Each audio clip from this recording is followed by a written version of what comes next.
So, hello everyone, myself Mitesh Bharadwaj from BITS Pilani and you are watching Crazy, that is concept revision anytime, anywhere for JEE Mains, JEE Advanced, BITSET, COMEDK, NEET and all the engineering as well as medical entrance examinations which you will be giving in your future time. Right तो हमने एक crash course series शुरू करी है जिसके अंदर हमने E1 का लेक्चर कवर कर लिया बच्चों। हमने देखो बच्चों क्या क्या कवर कर लिया इसके अंदर, हमने E1 कवर कर लिया, हमने E2 कवर कर लिया और आज हम E1CB और EI मैकेनिज्म को कवर करके और फिर ये कंपेयर करेंगे कि E1 कब यूज करना है, E2 कब यूज करना है और EI कब यूज करना है। तो ये बहुत ही इंपॉर्टेंट लेक्चर है। रिएक्शन मैकेनिज्म इसके बाद खत्म। उसके बाद आप देखना एल्काइल हैलाइड आपके बिल्कुल बाएं हाथ का खेल हो जाएगा। एक बार SN1 SN2 और पढ़ा दूंगा। एल्काइल हैलाइड बिल्कुल बाएं हाथ का खेल, चाहे जेई मेंस हो, चाहे जेई एडवांस्ड हो, चाहे नीट हो, चाहे कॉमेडके हो, चाहे बिटसेट हो, चाहे WBJE हो, चाहे MHT CET हो, कोई सा भी इंजीनियरिंग का पेपर हो, सब में आप बिल्कुल हल्ला मचा देंगे। जेई मेंस के लिए मैंने आपको बता रखा है 100 मार्क्स का पेपर होगा जिसमें से आपके पास 10 ऑर्गेनिक, 10 इनऑर्गेनिक और 10 फिजिकल के आएंगे। मैं कह रहा हूं आप इन 10 और इन 10 को करें और इन फिजिकल में से 5 करें तो यहाँ से आपने 25 क्वेश्चन उठा लिए। ये जो 10-10 20 क्वेश्चन हो गए ऑर्गेनिक इनऑर्गेनिक के, इनमें से 80 में से 70 प्लस निकालना काफी आसान है। और यार इन 25 में से 15 के आसपास निकालना ठीक है, नॉर्मल है। एक दो क्वेश्चन में कैलकुलेशन एरर कर दिया तो टोटल आप देखो आपका स्कोर 80 प्लस हो जाएगा। अगर आपको फिजिकल नहीं आती, सिर्फ ऑर्गेनिक इनऑर्गेनिक आती है तो अच्छे से, राइट। इसके बाद हम इस चैप्टर के खूब सारे क्वेश्चंस करने वाले हैं, हीटिंग ऑफ अल्कोहल वगैरह सब बिल्कुल एडवांस लेवल तक ले जाके काफी सारे क्वेश्चंस करेंगे। इस वीडियो में हम थ्योरी कवर करने की कोशिश करते हैं, राइट। तो हमारा जो आज का टॉपिक है वो है आपका, देखो बच्चों, that is your E1CB reaction. And what is E1CB? It is unimolecular elimination via conjugate base. एक conjugate base से आप unimolecular elimination करते हो बच्चों। ये कब कब प्रिफर करना है आपको? ये जनरली आपको प्रिफर करना है जब आपका लीविंग ग्रुप पुअर है। और लीविंग ग्रुप पुअर, देखो बच्चों, जो एलिमिनेशन रिएक्शंस और सब्स्टिट्यूशन रिएक्शंस है ना, वो आपके सिलेबस में मेजरली जो है एल्काइल हैलाइड्स से ही, जो है एल्काइल हैलाइड्स तक ही कंसीडर करी जाती है। आगे भी यूज होती है लेकिन मेजर पोर्शन उनका एल्काइल हैलाइड्स में होता है। तो आपके जो फ्लोरो एल्कीन्स होते हैं ना, फ्लोरो एल्कीन्स या fluoro halides, not alkenes, fluoro halides जो होते हैं मतलब RF। फ्लोरो हैलाइड्स क्या हो जाएंगे बच्चों आपके? Fluoro halides will be nothing but students RF। ये जो RF होते हैं इनमें जो F होता है ना, ये पुअर लिविंग ग्रुप होता है। फ्लोरीन पुअर लिविंग ग्रुप होता है, ये आपको याद रखना है। फ्लोरीन का पुअर लिविंग ग्रुप होने की वजह से इसके अंदर जो है एलिमिनेशन होता है वाया कॉन्जुगेट बेस। और एक क्वाटरनरी अमीन्स, क्वाटरनरी अमीन्स क्या हो जाएंगे बच्चों? RN3+, राइट, RN3+, या फिर नाइट्रोजन ने जब 4 बॉन्ड बना रखे हो विद प्लस साइन, ओके, वो सब। तो उन केसेस में आपका E1CB मैकेनिज्म फॉलो होता है, ठीक है। इसके अंदर होता क्या है, इन द गिवन स्पीशीज, अगर आपका लिविंग ग्रुप पुअर है, अगर किसी गिवन स्पीशीज में आपका लिविंग ग्रुप, ये मैंने बता दिया, पुअर है, leaving group is poor, then in presence of base and heat, base और हीट होना जरूरी है, it undergoes E1CB mechanism. Base और हीट के प्रेजेंस में E1CB मैकेनिज्म जाएगा। ये काफी इंपॉर्टेंट पॉइंट है बच्चों की, इसके अंदर जो कार्बो एनाइन होता है वो रिएक्शन इंटरमीडिएट होता है। रिएक्शन इंटरमीडिएट क्या होता है बच्चों? कार्बो एनाइन होता है। तो कोई भी चीज जो कि कार्बन आयन की स्टेबिलिटी को बढ़ा रही होगी, वो रिएक्शन की रेट को भी साथ की साथ बढ़ा रही होगी, राइट बच्चों। उसके बाद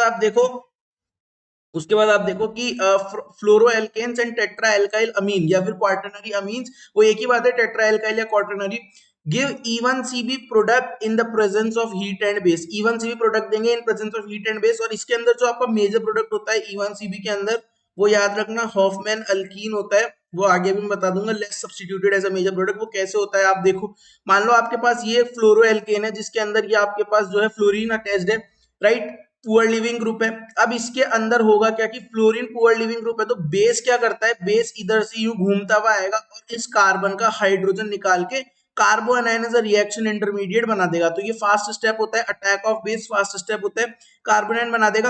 अब ये कार्बोनाइन क्या करेगा, ये कार्बोनाइन इधर माइग्रेट करेगा और ये फ्लोरीन इधर से लीव कर जाएगा, तो यहाँ पे एक डबल बॉन्ड आ जाएगा। तो देखो बाय मैकेनिज्म हमारे पास जो प्रोडक्ट आता है वो हॉफमैन अल्कीन आता है। कौन सा प्रोडक्ट आता है बच्चों? It comes out to be Hofmann alkyne.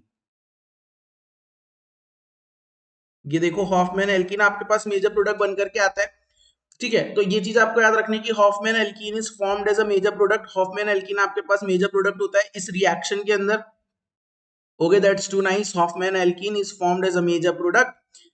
इसका मतलब है कि less substituted is formed as a major product. Less substituted का मतलब क्या है? लेस सब्स्टिट्यूटेड का मतलब होता है जिसके अल्फा हाइड्रोजन कम है। ये बहुत बार हम पढ़ चुके हैं, पिछली 2 प्रीवियस वीडियोस में आपने नहीं देखी है तो ऊपर लेफ्ट साइड में राइट साइड में आप देखना आई बटन आ रहा है, उसके अंदर आ रहा होगा। फिर उसके बाद याद रखनी है इसकी मॉलिक्युलरिटी, तो नाम से पता चल रहा है यूनिमॉलिक्यूलर एलिमिनेशन है वाया कॉन्जुगेट बेस, इसका मतलब यूनिमॉलिक्यूलर है तो मॉलिक्युलरिटी तो 1 हो गई, लेकिन ऑर्डर 2 होता है, क्यों? क्योंकि वाया कॉन्जुगेट बेस है, तो एक तो आपका एल्काइल हैलाइड हो जाएगा और एक आपका बेस हो जाएगा। तो इसकी रेट ऑर्डर जो होता है, इसका जो रेट ऑर्डर लिखने का तरीका होता है वो होता है रेट इज इक्वल्स टू के आर एफ की पावर 1 और बेस की पावर 1, ठीक है। या फिर रेट जो होता है डायरेक्टली प्रोपोर्शनल टू होता है स्टेबिलिटी ऑफ कार्बोनाइन यानी minus I minus M groups, ठीक है।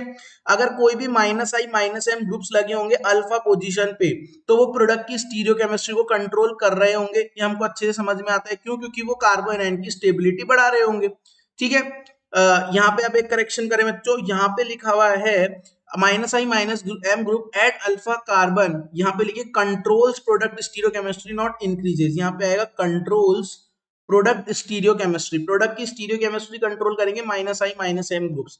एग्जाम्पल देखते हैं E1 CB के, आपको फॉलोइंग E1 CB प्रोडक्ट्स बनाने, तो देखो ये कौन सा केस है बच्चों, ये आपका क्वार्टरनरी अमीन वाला केस है। देखो ये आपका क्वार्टरनरी अमीन है यहाँ पे, या फिर टेट्राइलकाइल अमीन है। तो इसके अंदर क्या होता है बच्चों, जैसे ही आप OH माइनस डालोगे तो OH माइनस पे आप देखो कि बीटा हाइड्रोजन, भाई ये वाला तो अल्फा, ठीक है, ये बीटा, तो बीटा पे कार्बोनाइन बनता है, क्योंकि अल्फा पे कार्बोनाइन सपोर्टेबल नहीं होगा, हमेशा बीटा हाइड्रोजन, क्योंकि ये टाइप ऑफ बीटा एलिमिनेशन है तो बीटा से हाइड्रोजन निकल रहा होगा। तो ये पोजीशन हो गई आपकी अल्फा, ये बीटा, तो क्या होगा, बेस यहाँ पे आएगा, यहाँ पे अटैक करके कार्बोनाइन बनाएगा। ये कार्बोनाइन जो होगा, ये कार्बोनाइन जो होगा बच्चों, ये कार्बोनाइन क्या करेगा, ये थोड़ी सी जो है एरोस की पोजीशन गलत हो गई है, ये मैं आपको सही करवा देता हूँ। ये कार्बोनाइन क्या करेगा, ये इधर डिलोकलाइज करेगा और ये वाला बॉन्ड इधर शिफ्ट होके ये नाइट्रोजन ऐसे बाहर निकल जाएगा। तो NCH3 होल थ्राइस, देखो 1 2 3, तो NCH3 होल थ्राइस और एक लेस सब्स्टिट्यूटेड हॉफमैन एल्कीन आपका मेजर प्रोडक्ट हो जाएगा। उसके बाद आप देखो बच्चों नेक्स्ट क्वेश्चन में थोड़ा ट्विस्ट हो गया।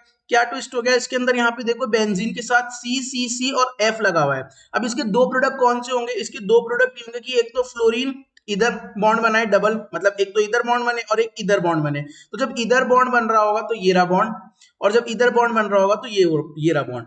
लेकिन हमने जो पढ़ा है उसके हिसाब से ये मेजर प्रोडक्ट होना चाहिए, क्योंकि ये हॉफमैन एल्कीन बन रहा है, राइट, ये मेजर होना चाहिए।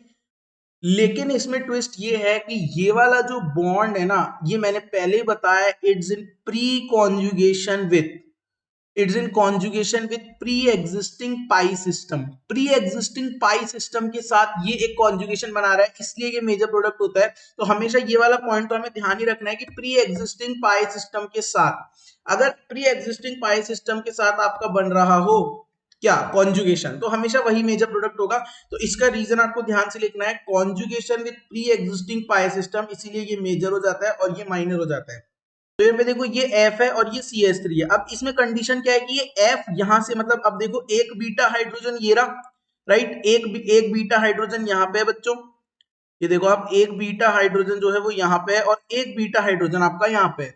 तो बॉन्ड एक बीटा हाइड्रोजन यहाँ पे, तो ये वाली और ये वाली पोजीशन तो आइडेंटिकल है, आप बना के देख लेना, बना के देख लेना, ये वाली और ये वाली आपको आइडेंटिकल लगी, कौन सी, एक ये वाली पोजीशन और एक ये वाली पोजीशन जो मैंने येलो से हाईलाइट कर दी। तो एक तो बॉन्ड आपको बच्चों इधर बन जाएगा जो कि ये बन गया, और एक इधर बन जाएगा। मेजर कौन सा होगा, मेजर ये होगा क्योंकि ये हॉफमैन एल्कीन है, लेस सब्स्टिट्यूटेड। देखो इसके अल्फा काउंट करो तो इधर 2 और इधर 2, यानी कि 4 अल्फा। इसके अल्फा काउंट करो तो इधर 2 4 और इधर 3, 7 अल्फा। तो ये मोर सब्स्टिट्यूटेड है, तो ये माइनर प्रोडक्ट है, कोई कॉन्जुगेशन था नहीं प्री एग्जिस्टिंग के साथ, तो मैंने Hofmann as a major product choose कर लिया, राइट।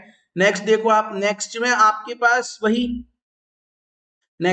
वही क्वार्टरनरी अमीन टाइप चीज बन रही है। क्वार्टरनरी अमीन में आपको क्या देखना है, अब देखो ये क्वार्टरनरी अमीन में आप देखो बीटा हाइड्रोजन कहाँ का है, ये अल्फा, इधर ये बीटा, इधर ये अल्फा, ये बीटा, ये अल्फा, ये बीटा, होगा क्या, ये बीटा हाइड्रोजन बनाएंगे, राइट। तो बीटा हाइड्रोजन अगर कुछ बनाए, कहीं से भी आप निकाल लो बीटा हाइड्रोजन किधर से भी, तो ये इधर डिलोकलाइज होगा और ये इधर से आके पूरा ग्रुप लीव कर जाएगा, ये वाला एक तरह का इधर का, राइट। या फिर होगा क्या कि ये बीटा इधर डिलोकलाइज होगा और ये इधर से पूरा ग्रुप लीव, भाई ये बीटा इधर, सॉरी इधर डिलोकलाइज होगा हॉफमैन, और ये पूरा का पूरा ये हट जाएगा। तो आप जब भी देखोगे तो C डबल बॉन्ड C आपके पास ऐसा मेजर प्रोडक्ट आ रहा होगा जो कि लेस सब्स्टिट्यूटेड हॉफमैन एल्कीन है। ओके बच्चों, चौथा एक एग्जांपल जो है जिसको मैं कहूंगा, तो ये तो काफी आसान था ना, भाई इसके अंदर तो हमने सीधा सीधा देख के कर लिया ना कि भाई मतलब हमको जो है लेस सब्स्टिट्यूटेड एज जब बनाना था तो हमने बना लिया। तो ये टर्शरी अल्काइल अमीन और फ्लोरो एल्केन्स वाले काफी इजी से केसेस होते हैं। ये देखो आप, ये थोड़ा इंपॉर्टेंट केस है और इसका जो प्रोडक्ट है ना वो आपको याद रखना है। तो इट्स अ एमटीआर, जिसको हम प्यार से बोलते हैं मुझे तो रट लो, इसको आप रट लो बच्चों। ये थोड़ा सा एम्बिगुअस भी आपको लग सकता है बट ऐसा होता है, क्या कर सकते हैं, होता है जो होता है भाई। जेई की प्रिपरेशन में कुछ चीजें याद भी रखनी पड़ती है, नीट वगैरह में, जेई में या इंजीनियरिंग की और मेडिकल के प्रिपरेशंस में। तो इसके अंदर आप देखो इसके पास कोई बीटा एच की अवेलेबिलिटी नहीं है बच्चों। ये स्ट्रक्चर कैसा है, ये स्ट्रक्चर कुछ ऐसा है, देखो इसके अंदर कोई भी बीटा एच की आपको अवेलेबिलिटी नहीं मिलेगी, कोई बीटा एच इसके अंदर अवेलेबल नहीं है। स्ट्रक्चर कुछ ऐसा है। तो अगर इसके अंदर कोई बीटा एच अवेलेबल नहीं है, कोई बीटा एच इसके अंदर अवेलेबल नहीं है, इस वाले स्ट्रक्चर को मैंने खूब बार हाईलाइट कर दिया। तो अगर इसके अंदर कोई बीटा एच अवेलेबल नहीं है तो होगा क्या कि अगर इसके पास बीटा एच नहीं है तो इसके अंदर एलिमिनेशन तो नहीं होगा। ये तो हमको समझ आ गया क्योंकि बीटा एच है नहीं। इसका जो प्रोडक्ट होता है वो होता है, पहले तो प्रोडक्ट याद रखो, प्रोडक्ट होता है मिथेनॉल और मिथाइल अमीन, यानी CH3OH और NCH3 होल थ्राइस, ये मिथाइल अमीन का आपका स्ट्रक्चर होता है, राइट। अब ये प्रोडक्ट आता कैसे है, वो प्रोडक्ट हम देखते हैं कि ये प्रोडक्ट कैसे आता है। ये प्रोडक्ट ऐसे आएगा बच्चों कि ये OH माइनस आएगा और इस CH3 पे अटैक करेगा, अल्फा अटैक, अल्फा हाइड्रोजन पे अटैक करेगा। ये अल्फा हाइड्रोजन ऑक्सीजन के साथ अटैच होकर CH3OH बना लेगा और ये नाइट्रोजन का बॉन्ड इधर शिफ्ट होकर NCH3 होल थ्राइस बना लेगा। तो ये प्रोडक्ट इसके अंदर बनता है। अब कितना मैकेनिज्म, ये शॉर्ट में मैकेनिज्म समझा दिया क्योंकि रिवीजन सीरीज है। तो अब ये ना याद रखने के बजाय इसके प्रोडक्ट्स याद रखें जो कि होते हैं, इसके प्रोडक्ट्स याद रखें जो कि होते हैं CH3OH, that is your methanol plus methyl amine. And what is methyl amine? NCH3 whole thrice, right, with lone pair on nitrogen. ये क्वेश्चन जेई एडवांस के अंदर कैसे पूछा गया था मैं बताता हूं आपको। ये क्वेश्चन जेई एडवांस के अंदर उन्होंने दे दिया और फिर उन्होंने बोला कि total number of lone pairs in the product, total number of lone pairs in the product. तो आप देखो नाइट्रोजन के पास एक लोन पेयर है और इधर ऑक्सीजन के पास भी लोन पेयर्स हैं, दो लोन पेयर ऑक्सीजन के पास है, राइट। तो टोटल कितने लोन पेयर हो गए, 3 lone pair on the product. तो इसलिए मैंने ये क्वेश्चन रख लिया है क्योंकि ये क्वेश्चन नीट के अंदर एक्सपेक्टेड है बच्चों, ये क्वेश्चन नीट के अंदर एक्सपेक्टेड है इस बार, देख लेना आप, आ जाएगा, मैं गारंटी दे रहा हूँ total number of lone pairs, क्योंकि काफी को तो प्रोडक्ट ही पता नहीं होता है क्या